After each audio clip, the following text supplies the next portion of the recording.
A paz do Senhor Jesus, estamos iniciando mais um programa, Instantes Finais, e eu quero agradecer por sua audiência, a você que diariamente assiste a nossa programação pela TV, pelo YouTube ou pelo site www.iadpeplay.org.br, ou você que nos acompanha pelo aplicativo Rede Brasil TV. Muito obrigado por sua audiência, que Deus te abençoe, que as bênçãos de Deus continuem sendo derramadas sobre você e sobre toda a sua família.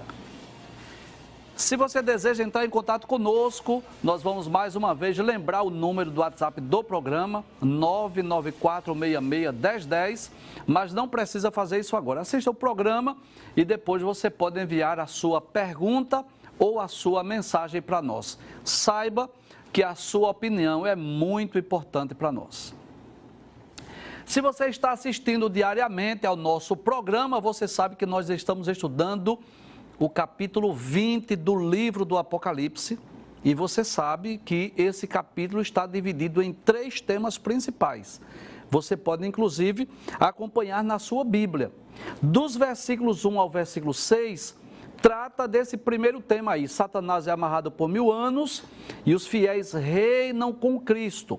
Ou seja, nos 6 primeiros versículos, nós estudamos sobre a prisão de Satanás e o reino milenial de Cristo. Dos versículos 7 a 10, é o segundo tema que nós também já tivemos a oportunidade de estudar. Você lembra disso? Que Satanás será solto, né, depois do milênio, depois de 1000 anos, Satanás será solto e será vencido para sempre, porque será lançado lá no lago de fogo e enxofre.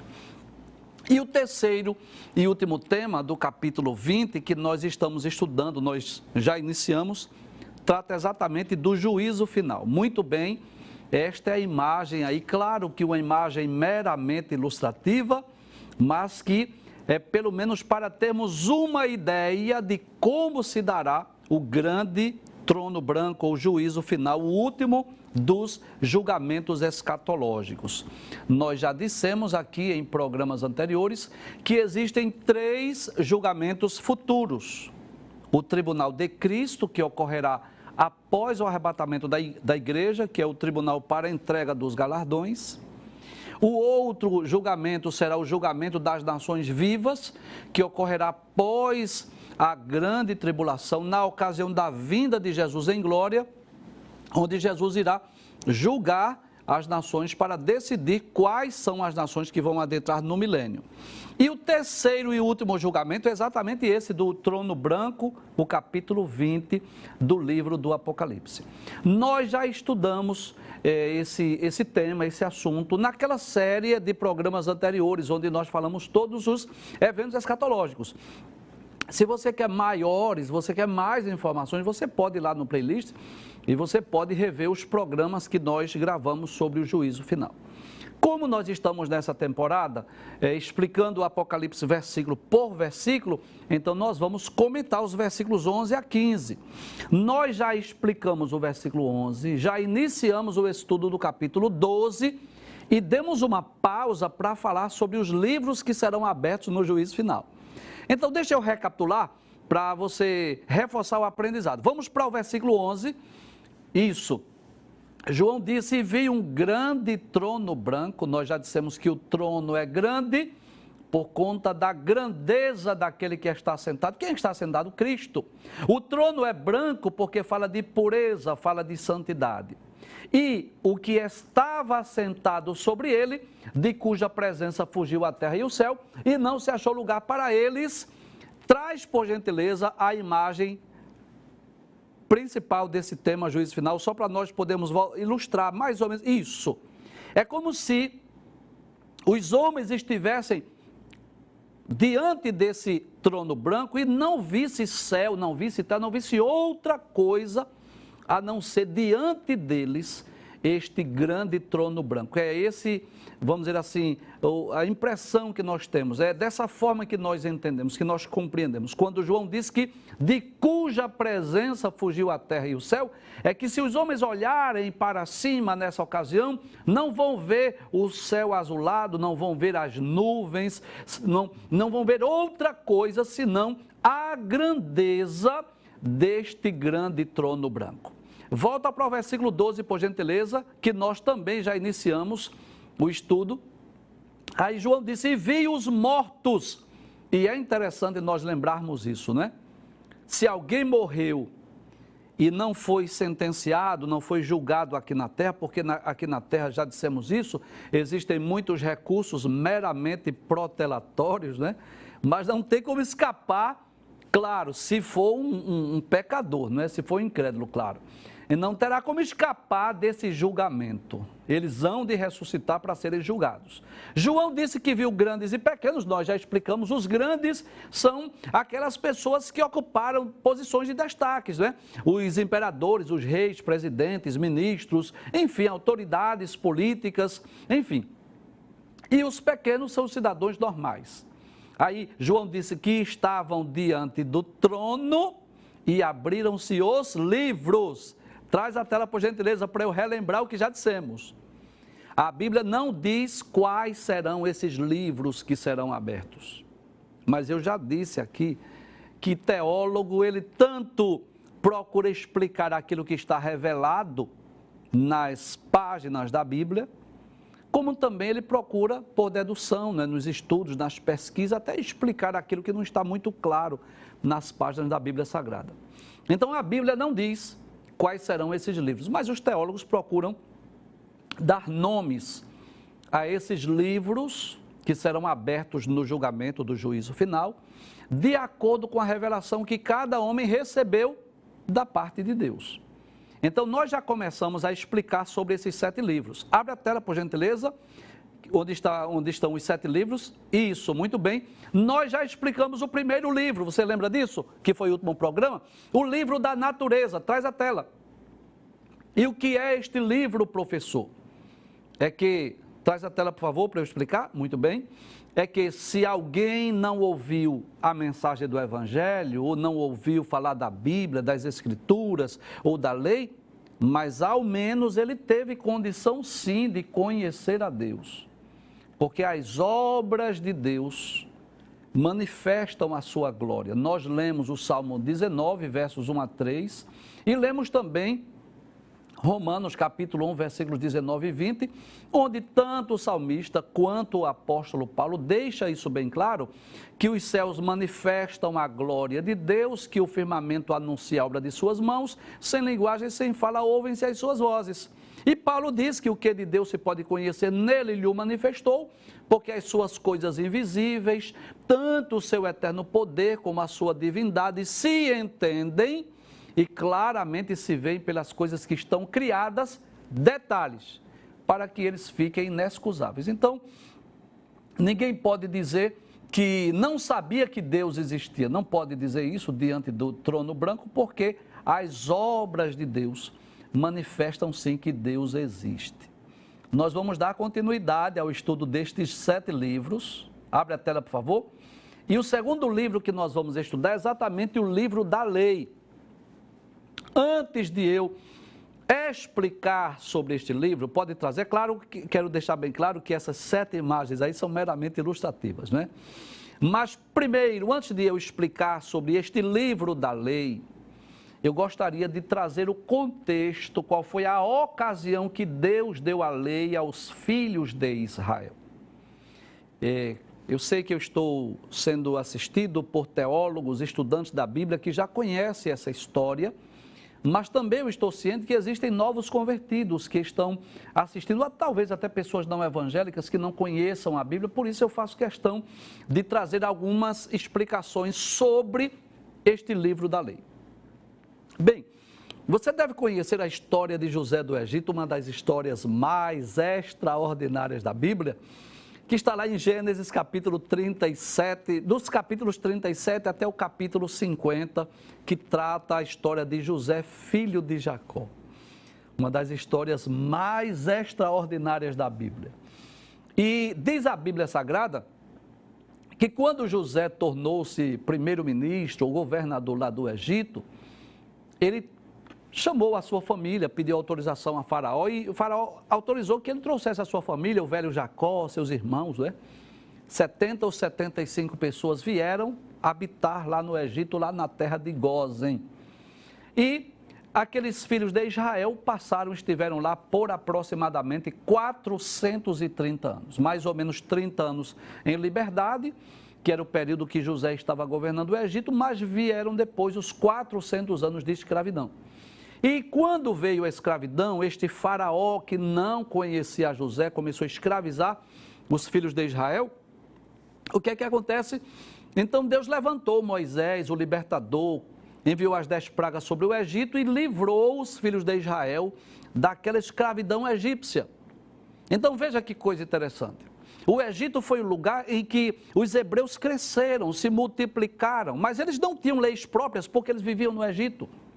Então, quando eles estavam caminhando, cerca de 600 mil homens só de guerra, maior idade. Então, quando conta mulheres e crianças, há quem diga, quem acredite aí, que havia uma média de 2 a 3 milhões de pessoas, mais ou menos 2 milhões e meio, mais ou menos. Então, quando eles iam caminhando com destino à terra de Canaã, ao chegarem na península do Sinai, Deus entrega a lei a Moisés. Então é bom lembrar que a lei não é só o decálogo, não é só os 10 mandamentos, que está em 2 capítulos principais da Bíblia, Êxodo capítulo 20 e Deuteronômio capítulo de número 5. Então, Deus deu não só o decálogo, que foi escrito das tábuas pelo dedo de Deus, o próprio Deus escreveu, mas Deus também deu a lei. Inclusive, se você deseja conhecer melhor sobre a lei, você lê a partir do capítulo 20 do livro do Êxodo, né? Deixa eu ler aqui o capítulo de número 19, para nós entendermos o porquê que este livro será aberto lá no dia do julgamento e para quem será aberto, né? Não significa dizer que esses 7 livros serão abertos para todas as pessoas. Não, não é isso que estamos dizendo. Serão livros abertos para pessoas específicas. Então, lá no capítulo de número 19 do livro do Êxodo, no 3º mês da saída dos filhos de Israel lá do Egito, Deus vai e dá ali as tábuas da lei e dá a lei aos hebreus, aos filhos de Israel, através de Moisés. Então você pode ler, por exemplo, capítulo 20, que são os 10 mandamentos, capítulo 21, leis acerca dos servos e dos homicidas, capítulo 22, as leis acerca da propriedade, capítulo 23, o testemunho falso e as injustiças, e assim sucessivamente Deus vai dando a lei aos filhos de Israel. Então, para que Deus deu essa lei? Qual era ou quais eram os objetivos quando Deus entrega essa lei aos hebreus? Nós podemos enumerar pelo menos 3 propósitos da lei. O primeiro era revelar o pecado do homem. A Bíblia deixa isso bem claro, que é através da lei que vem o conhecimento do pecado. Você pode abrir até a sua Bíblia, por gentileza, lá na carta do apóstolo Paulo aos Romanos. Depois eu vou voltar para o tema que é juízo final. Eu estou falando um pouco sobre a lei para nós entendermos o contexto, né? Então, lá na carta de Paulo aos Romanos, capítulo 3, versículo 19 e 20, veja o que é que Paulo diz. Ele diz assim: ora, nós sabemos que tudo o que a lei diz, aos que estão debaixo da lei diz. Que coisa interessante. A lei diz aos que estão debaixo da lei. Então eu posso dizer que as pessoas que serão julgadas pela lei são os hebreus, os israelitas, os judeus, aqueles que receberam a lei, aqueles que tiveram conhecimento da lei de Deus. Voltando ao texto, capítulo 3, versículo 19 de Romanos. Aí diz: para que toda a boca esteja fechada e todo mundo seja condenável diante de Deus. Então, um dos objetivos da lei era exatamente isso, mostrar o pecado do homem, mostrar a pecaminosidade, revelar que todos estão debaixo do pecado. O versículo 20, Paulo diz: por isso, nenhuma carne será justificada diante dele pelas obras da lei. Que coisa interessante, a lei não veio para justificar, ela veio para revelar o pecado. Porque pela lei veio o conhecimento do pecado. Então, quando Deus deu a lei aos filhos de Israel, tinha esse objetivo. mostrar a pecaminosidade do homem, mostrar o quanto a natureza humana ela é má. E é através da lei que vem o conhecimento do pecado. Ainda na carta aos Romanos, no capítulo 7, versículo 7, Paulo vai dizer assim: que diremos, pois? É a lei pecado? Paulo responde: de modo algum. Claro que não. Se a lei foi dada por Deus, é claro que a lei não é pecado. Aí ele diz: mas eu não conheci o pecado senão pela lei. É Paulo que está dizendo. Como foi que Paulo conheceu o pecado? Através da lei. Porque eu não conheceria, a concupiscência se a lei não dissesse não cobiçarás. Então eu posso dizer que este foi o primeiro propósito de Deus entregar a lei aos filhos de Israel, para mostrar o quanto a natureza humana é má, para mostrar a pecaminosidade do homem. Mas não só isso. Quando lemos a Bíblia, nós vamos observar que o segundo objetivo de Deus dar a lei aos filhos de Israel é para demonstrar a necessidade da graça, demonstrar o quanto o homem precisa de Cristo. Então eu posso dizer que a lei não veio como uma solução final para resolver o problema do pecado do homem, mas para conscientizar os homens quanto à necessidade de um Salvador. Então, mostrou a realidade do pecado. Através da lei o homem pôde conhecer que era um pecador, mas também a lei, ela tinha esse objetivo, esse propósito de conduzir os homens a Cristo, de levar os homens a conhecer a Cristo, a sentir a necessidade de um Salvador. Paulo deixa isso bem claro ainda na carta aos Romanos, no capítulo 3, versículos 20 e 21, Paulo vai dizer isso. Ele diz: por isso nenhuma carne será justificada diante dele pelas obras da lei, porque pela lei vem o conhecimento do pecado. Aí ele diz: mas agora se manifestou sem lei a justiça de Deus, tendo testemunho da lei e dos profetas. Isto é, a justiça de Deus pela fé em Cristo Jesus, para todos e sobre todos os que creem, porque não há diferença. Então nós vamos perceber claramente que a lei mostrava a pecaminosidade do homem, mas ao mesmo tempo mostrava que o homem necessitava, carecia, precisava de um Salvador. É por essa razão que Paulo diz que a lei serviu de aio. Na carta aos Gálatas, se você dispõe de uma Bíblia, você pode ler ou você pode acompanhar. Nós vamos voltar ao nosso tema, que é juízo final. Mas veja que coisa interessante, na carta aos Gálatas, capítulo 3, versículos 24 e 25, Paulo diz assim: de maneira que a lei nos serviu de aio para nos conduzir a Cristo, para que pela fé fôssemos justificados. Mas depois que a fé veio, já não estamos debaixo do aio. E o que é aio? Eu posso dizer que o aio, nos tempos bíblicos, era uma espécie de um guia, um escravo de confiança, uma espécie de um guardião que disciplinava a criança entre os 6 e os 16 anos para levá-lo à escola, para trazê-lo da escola para casa. Ele ficava supervisionando a conduta daquela criança. Então, o que Paulo estava dizendo aqui é que a lei exercia um papel disciplinar, servindo de aio para nos servir, para nos conduzir a Cristo. Então, o que é que nós podemos dizer, voltando agora ao assunto que é sobre o juízo final? Porque nós cremos que o livro da lei será aberto. E para quem será aberto? Claro que não será para todos os homens, porque com certeza muitas pessoas morreram e não tiveram conhecimento da lei. Muitas pessoas morreram e não ouviram falar do decálogo, da lei de Deus, claro que não. Mas para quem será aberto? Para aqueles que tiveram conhecimento. Então eu posso dizer, por exemplo, que os judeus do Antigo Testamento, vamos dar um exemplo, que não conheceram a Cristo, que não ouviram a mensagem do Evangelho, que não tiveram conhecimento do Cordeiro de Deus que tira o pecado do mundo, porque viveram antes de Cristo, como é que esses judeus serão julgados? Com certeza serão julgados pela lei. Então, a forma como eles corresponderam à revelação de Deus. Em outras palavras, eles receberam a lei. E Qual foi a atitude dos judeus, dos hebreus, dos israelitas ao receberem a lei de Deus? Eles cumpriram? Eles guardaram? Eles obedeceram? Eles procuraram ser fiéis a Deus? Eles procuraram guardar os mandamentos? Ou eles foram negligentes? Ou eles foram rebeldes? Ou eles não guardaram a lei? Por isso eu posso dizer, sem medo de errar, que muitos judeus serão salvos, mas tenho a certeza disso, que muitos judeus serão condenados. Quando nós estudamos, por exemplo, os 12 profetas menores e os 5 profetas maiores, que dá um total de 17 livros, né?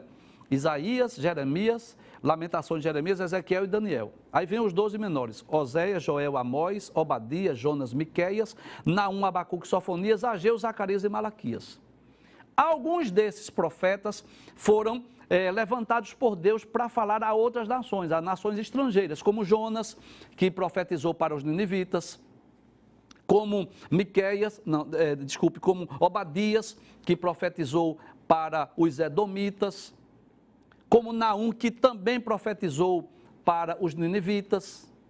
Então, alguns desses profetas, eles foram levantados por Deus para profetizar para nações estrangeiras. Mas a grande maioria deles foram levantados para quê?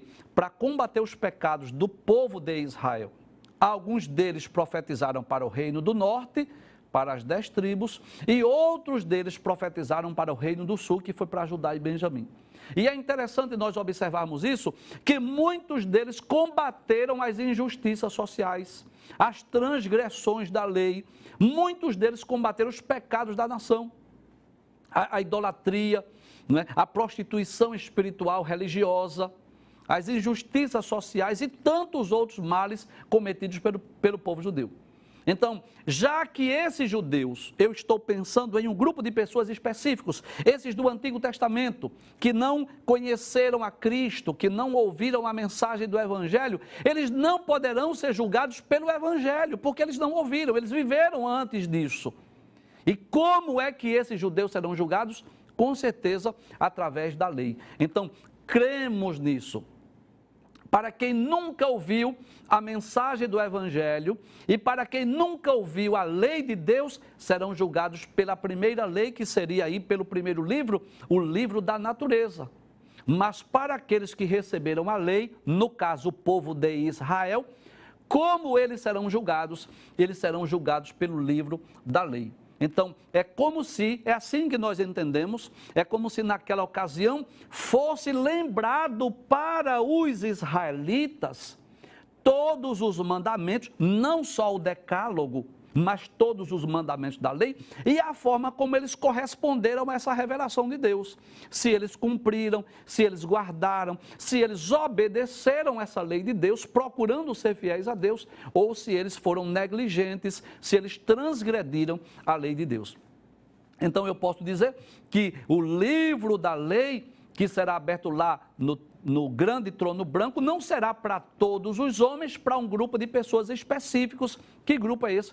Os judeus, os israelitas, aqueles que viveram na dispensação da lei antes que Jesus viesse ao mundo. Volta para a tela mais uma vez, vamos ver qual é o terceiro livro. O terceiro livro é o livro da memória. E que livro é este, professor?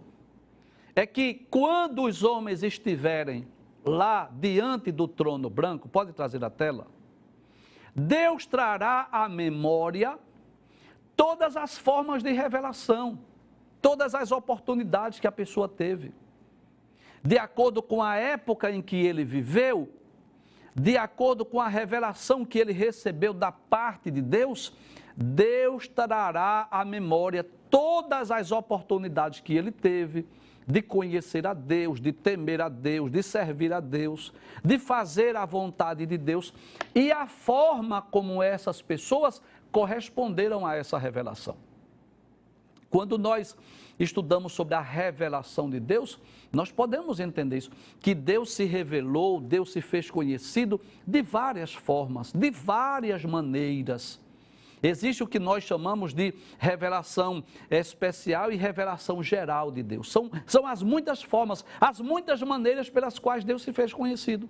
Então, Deus se fez conhecido através da natureza, Deus se fez conhecido através da história, Deus se fez conhecido através da lei, Deus se fez conhecido através dos profetas, Deus se fez conhecido através de milagres, de coisas extraordinárias, Deus se fez conhecido através da Bíblia, através de Cristo, enfim, várias formas, modos diferentes de Deus se revelar ao homem. E é como se naquele grande dia do juízo final, Deus trouxesse a memória de cada ser humano que estiver sendo julgado ali, não significa dizer de todos os seres humanos, mas daqueles que estiverem sendo julgados na ocasião do juízo final, do grande trono branco, para que ele se lembrasse, trouxesse à memória todas as oportunidades que aquela pessoa teve. Então é bom lembrar isso, que quando a pessoa morre, o corpo é que é sepultado. Quando a Bíblia diz que desce ao silêncio, o que desce ao silêncio é o corpo. Quando a Bíblia diz assim, que ele está dormindo, não é a alma e espírito, é o corpo que dorme. Mas a alma e espírito, essa substância imaterial e espiritual que nós temos, permanece viva, permanece acordada, permanece consciente, em perfeita lembrança.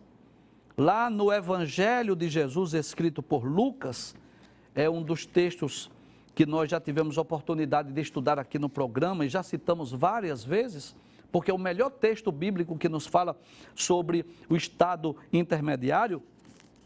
Nós vamos observar a situação de dois homens, um rico e um pobre, um que servia a Deus e um que não servia a Deus. Então, aqueles homens morreram e foram para lugares distintos. A alma e espírito desses homens foram para lugares distintos. Nós podemos extrair várias lições desse texto. Uma delas é que a vida não termina na sepultura, na tumba fria. Eles depois aparecem vivos, acordados e conscientes numa outra dimensão. A outra lição que nós podemos aprender é que os destinos são diferentes de acordo com as nossas escolhas, de acordo com as escolhas que nós fizemos em vida. Aqueles homens foram para dimensões diferentes, um para um lugar de gozo, outro para um lugar de sofrimento, não porque um era pobre e o outro era rico, não é o poder aquisitivo, graças a Deus, não é o poder aquisitivo que vai determinar isso, mas é a forma pela qual nós vivemos nesse mundo, as escolhas que fizemos. Então aquele homem chamado Lázaro, aquele pobre, aquele mendigo, que vivia cheio de chagas, que vivia comendo das migalhas que caía da mesa do homem rico, ele não foi para um lugar de gozo porque era pobre, não. É porque mesmo sendo pobre, mesmo sendo um mendigo, mesmo vivendo cheio de chagas, ele procurou agradar e servir a Deus.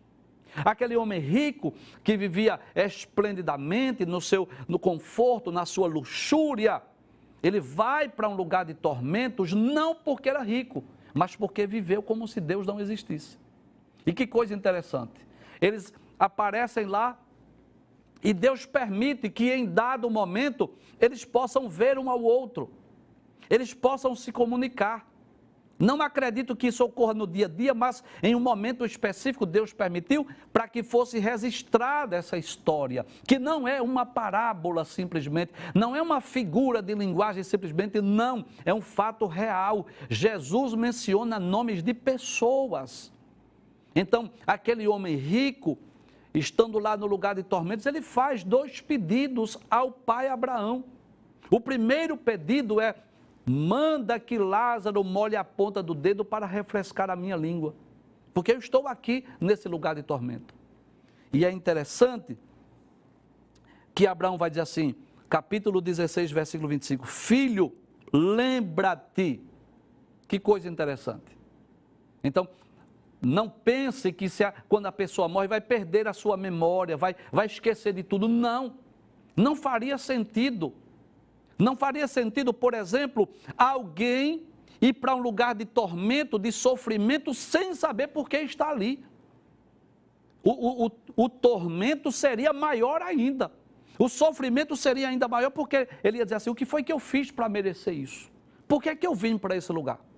Da mesma forma, aqueles que fossem para um lugar de gozo, se eles esquecessem, Não faria sentido nós estarmos no lugar de gozo, de alegria, sem saber por que chegamos lá, o que foi que fizemos para nós chegarmos lá. Então, a memória, a lembrança continua perfeita. E eu diria mais perfeita do que hoje, sabia disso? E por quê? Porque nesse corpo físico que nós estamos sujeitos à amnésia. Nós somos, às vezes esquecemos de fatos, de coisas da nossa vida. Nossa mente não é capaz de armazenar todas as informações. Tem muita coisa da nossa vida que nós não conseguimos lembrar. Nós lembramos de algumas coisas, não somos capazes de lembrar de tudo. Mas quando estivermos numa outra dimensão espiritual, sem estarmos sujeitos às limitações físicas, aí sim, eu posso dizer que todas as lembranças virão à nossa mente. Então, voltando ao texto de Lucas capítulo 16, versículos 19 a 31. Aquele homem que fez aqueles pedidos ao pai Abraão. Primeiro pedido, manda que Lázaro molhe a ponta do dedo para refrescar a língua. Abraão diz, filho, lembra-te de que neste recebesse os teus bens dessa vida, e Lázaro somente males. E agora este é consolado e tu atormentado. Inclusive, ele fez o outro pedido, ele lembrou-se, inclusive, dos seus 5 irmãos que estavam na terra, pedindo a Abraão para que mandasse Lázaro evangelizar os 5 irmãos, e disse ele, para que não venham para esse lugar de tormentos. E Abraão respondeu, eles têm Moisés e os profetas, ouçam-no. Como que ele diz assim? Eles têm a lei, eles têm a palavra de Deus, a Bíblia. Como era tempo do Antigo Testamento, né? Então Abraão fez menção aos livros que estavam escritos, tanto os livros da lei como os livros proféticos. Claro que hoje tem a igreja, o evangelho que está sendo pregado, anunciado em todo o mundo. Mas o que é que eu quero chamar a atenção aqui?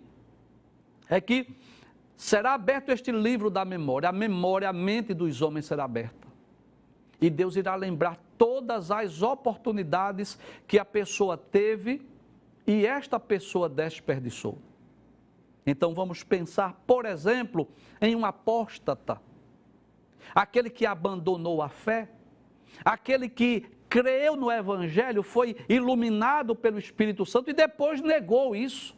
Depois ele negou e foi para outra religião pensando assim, eu estava nas trevas e agora estou na luz verdadeira. O Senhor naquele dia irá trazer a memória do apóstata, a oportunidade que ele teve de conhecer a mensagem do Evangelho e depois apostatou. Vamos pensar na situação de alguém que conheceu o Evangelho, que teve uma experiência de salvação, mas depois afastou-se do Evangelho, depois saiu da igreja e morreu sem Deus, sem paz e sem salvação. Deus trará a memória desta pessoa, todas as oportunidades que teve. As oportunidades que ele teve de ouvir a mensagem do Evangelho, se ele foi aluno de escola dominical, se ele fez o discipulado, se ele cantou nas crianças, se ele cantou em um grupo de órgão da igreja, se ele pregou o Evangelho, tudo o que ele fez, Deus trará a memória. Vamos ilustrar? Deixa eu citar um personagem aqui que eu sempre cito nas nossas aulas, Judas Iscariotes. Antes de ser Judas Iscariotes, vai ressuscitar. Vai ser julgado no juízo final para depois ser lançado no lago de fogo. Então, creio nisso, creio assim, que Cristo trará à memória de Judas Iscariotes todas as oportunidades que ele teve. A maior de todas as oportunidades de estar com Jesus durante o seu ministério terreno. Durante os 3 anos e meio do seu ministério, de andar com Jesus, de ouvir os sermões, ouvir as parábolas, de ver, presenciar milagres e coisas extraordinárias. Deus trará à memória a liderança judaica de Israel, os escribas, os fariseus, o sacerdote, o sumo sacerdote, que eles tinham tudo para crer em Cristo. Primeiro porque eles tinham a Bíblia, as Escrituras, os profetas. E eles viram a pessoa de Cristo, eles ouviram os ensinos, eles viram os milagres, as coisas extraordinárias. Deus trará à memória cada uma oportunidade que eles tiveram, de ouvir Jesus pregar, de ouvir os sermões, as parábolas, e eles rejeitaram. Então, eu sempre que penso nesse livro da memória, penso que Deus estará trazendo à memória de cada ser humano todas as oportunidades que ele teve de alguma forma a conhecer a Deus. Quer seja através da natureza, quer seja através da lei, quer seja através da consciência, quer seja através de Cristo, quer seja através de milagres extraordinários, quer seja através da palavra de Deus, da pregação do Evangelho, enfim. Mas os homens serão lembrados das oportunidades que eles tiveram. Inclusive, eu sou até capaz de lembrar, de dizer, de acreditar nisso, que Deus trará à memória até mesmo as pessoas que ouviram, que assistiram à programação da Rede Brasil, assistiram o programa Instantes Finais. A oportunidade que Deus deu a essas pessoas de ouvirem a mensagem do Evangelho, de ouvir falar dos eventos escatológicos, e essas pessoas, claro, aqueles que rejeitaram a mensagem do Evangelho. Deus dará a oportunidade, inclusive aos ateus, porque hoje existem muitos ateus, mas lá no juízo final não existirá ateus, existirá ex-ateus. Mas as pessoas que hoje se gloriam até de dizer que são ateus e gostam de ler a Bíblia, às vezes para discutir ou para escarnecer ou para zombar do Evangelho, essas pessoas um dia, se não se arrependerem, claro, se não se arrependerem dos seus pecados, estarão diante do trono. E essas pessoas que não serão mais ateus, serão ex-ateus, irão crer sim que Deus existe. Irão crer sim que a palavra de Deus, ela é verdadeira. As pessoas que zombam, que ridicularizam da Bíblia, das Escrituras, que discriminam às vezes os evangélicos porque creem na palavra de Deus, essas pessoas um dia terão a oportunidade de dizer assim, é verdade, os cristãos estavam certos, a Bíblia é verdadeira, Deus existe, o céu existe, o inferno existe, o céu é real, o inferno também é. Todas essas pessoas, Deus trará à memória. Deus trará a lembrança de cada cidadão, de cada pessoa. Claro, repito aqui, esse julgamento do grande trono branco será principalmente para todos os pecadores, todos os incrédulos, desde os tempos mais remotos, e claro, um grupo de pessoas que também vão morrer no milênio, que cremos também que haverá justos ali, mas a grande maioria serão ímpios, serão pecadores, serão incrédulos. Então, Deus estará abrindo, eu não creio que serão abertos 7 livros para cada pessoa, não. Mas serão livros específicos para grupos de pessoas. Então, como já falei, aqueles que nunca tiveram acesso ao Evangelho, à lei de Deus, tem um livro lá que será aberto, o livro da natureza. Deus vai dizer assim, olha, o céu, a lua, as estrelas, a fauna, a flora, diziam assim, Deus existe. Para aqueles hebreus, israelitas, que viveram antes de Cristo, no antigo pacto, na antiga aliança, no Antigo Testamento, Deus abrirá o livro da lei. E eles irão ser julgados pela forma como eles corresponderam a essa lei. Se eles cumpriram, se eles guardaram, se eles obedeceram. Mas para qualquer ser humano, de qualquer época que tenha existido, Deus com certeza trará à sua mente, à sua memória, as lembranças das oportunidades que a pessoa teve de conhecer a Deus, de temê-lo, de servi-lo e de adorá-lo, e essa pessoa, de alguma forma, essa pessoa rejeitou. Por isso, cremos sim que naquele dia a memória estará em plena consciência, em plena lembrança de tudo, para que as pessoas estejam conscientes dos seus atos e reconhecerem que são merecedoras da condenação eterna.